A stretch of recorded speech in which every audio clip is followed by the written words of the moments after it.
BJP হটাও মশা ভাগাও, এই এক ব্যতিক্রমী স্লোগান উঠল আজ আগরতলার রাজপথে। প্রদেশ কংগ্রেস ভবনের উদ্যোগে আজ প্রদেশ কংগ্রেস ভবনের সামনে থেকে বিজেপি হটাও মশা ভাগাও স্লোগান উঠল। রীতিমতো একটা ব্যতিক্রমী কায়দায় মশারি টানিয়ে এই প্রতিবাদ হলো আজ।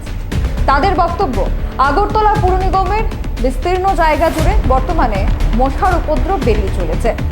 তারপর আগরতলা পুর নিগম তার দিকে নজর দিচ্ছে না, যার কারণেই ত্রিপুরা প্রদেশ কংগ্রেসের এই অভিনব একটা প্রতিবাদ কর্মসূচি, যেখানে স্লোগান উঠল বিজেপি হটাও মশা ভাগাও। এখনকার মতো সংবাদ এখানেই শেষ করছি। পরবর্তী খবরাখবরের জন্য চোখ রাখবেন সোশ্যাল বাংলায়। নমস্কার। মশলা হাতে নয় চামচে তুলুন। লংতরাই গুঁড়ো মশলার প্রতিটি 250 গ্রাম প্যাকেটের সাথে 1টি চামচ ফ্রি। লংতরাই গুঁড়ো মশলা, রান্নায় তোমাকে চাই।